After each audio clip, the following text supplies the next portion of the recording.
third grade. So today we are going to read chapters 9 and 10. I will read chapter 9 to you, and then you will read chapter 10 on your own. So chapter 9 is called A Narrow Escape. Margot liked it so well at the Littles' house she decided to stay for a while instead of returning to the open country. She and Stuart became fast friends, and as the day passed, it seemed to Stuart that she grew more and more beautiful. He hoped she would never go away from him. One day, when Stuart had recovered from bronchitis, he took his new skates and put on his ski pants and went out to look for an ice pond. He didn't get far. The minute he stepped out into the street, he saw an Irish terrier, so he had to shinny up an iron gate and jump into a garbage can where he hid in the grove of celery. While he was there waiting for the dog to go away, a garbage truck from the Department of Sanitation drove up to the curb and two men picked up a can.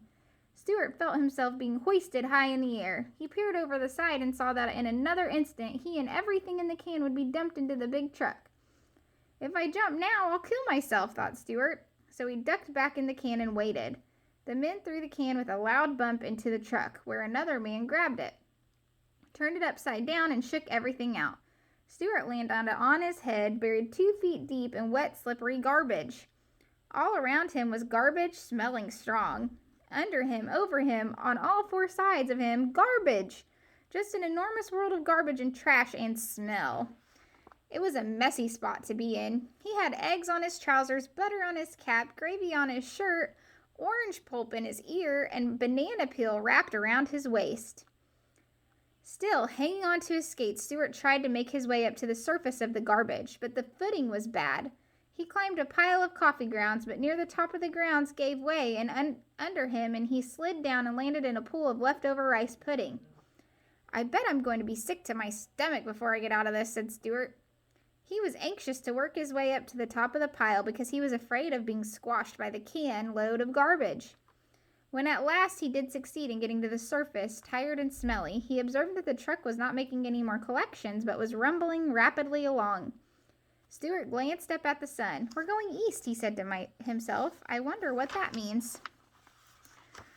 There was no way for him to get out of the truck. The sides were too high. He just had to wait. And when the truck arrived at the East River, which borders New York City on the east, and which is a rather dirty but useful river, the driver drove out onto the pier, backed up to the garbage scow, and dumped his load. Stuart went crashing and slithering along with everything else and hit his head so hard that he fainted and lay quite still as though dead. He lay that way for almost an hour, and when he recovered his senses, he looked about him and saw nothing but water. The scow was being towed out to sea. Well, thought Stuart, this is about the worst thing that could happen to anybody. I guess this will be my last ride in this world, for he knew that the garbage would be towed 20 miles out and dumped into the Atlantic Ocean. I guess there's nothing I can do about it, he thought hopelessly. I'll just have to sit here bravely and die like a man. But I wish I didn't have to die with egg on my pants and butter on my cap and gravy on my shirt and orange pulp in my ear and a banana peel wrapped around my middle. The thought of death made Stuart sad, and he began to think of his home and his father and mother and brother, and of Margot and Snowbell and how he loved them, all but Snowbell, and of what a pleasant place his home was, especially in the early morning with the light just coming in through the curtains and the household stirring and waking. The tears came into his eyes when he realized that he would never see them again. He was still sobbing when a small voice behind him whispered, Stuart! He looked around through his tears, and there, sitting on a Brussels sprout, was Margot. Margot, cried Stuart, how did you get here? Well, said the bird, I was looking out the window this morning when you left home, and I happened to see you get dumped into the garbage truck, so I flew out the window and followed the truck, thinking you might need help. I've never been so glad to see anybody in all my life, said Stuart, but how are you going to help me? I think that if you hang on to my feet, said Margot, I can fly ashore with you. It's worth trying anyway. How much do you weigh? 3.5 ounces, said Stuart. With your clothes on, said Margot. Certainly. Then I believe I can carry you all right. Suppose I get dizzy, said Stuart. Don't look down, replied Margot, then you won't get dizzy. Suppose I get sick at my stomach. You'll just have to be sick, the bird replied. Anything is better than death. Yes, that's true, Stuart agreed. Hang on, then. We might as well get started. Stuart tucked his skates into his shirt, stepped gingerly onto a tuft of lettuce and took a firm grip on Margolo's ankles. "All ready," he cried. With a flutter of wings, Margolo rose into the sky, carrying Stuart along, and together they flew out over the ocean and headed towards home. "Phew," said Margolo when they were high in the air. "You smell awful, Stuart." "I know I do," he replied gloomily. "I hope it isn't making you feel bad." "I can hardly breathe," she answered, "and my heart is pounding in my breast. Is there something that you could drop to make yourself lighter?" "Well, I could drop these ice skates," said Stuart. "Goodness me, I didn't know you had skates hidden in your shirt. Toss those heavy skates away quickly, or we will both come down in the ocean and perish." Stuart threw his skates away and watched them fall down till they disappeared in the gray waves below.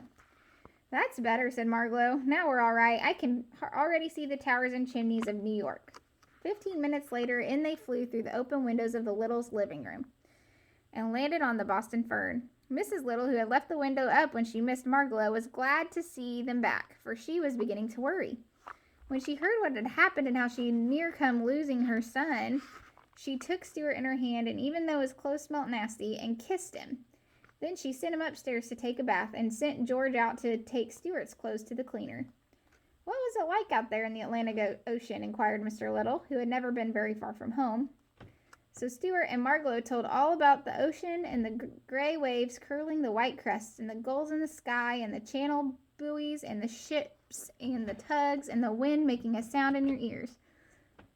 Mr. Little sighed and said someday he hoped to get away from business long enough to see all those fine things. Everyone thanked Margolo for saving Stuart's life, and at supper time, Mrs. Little presented her with a tiny cake, which had seeds sprinkled on top. Okay, now chapter 10. You guys will read chapter 10 on your own. So if you have any questions, I'll talk to you at Google Meet.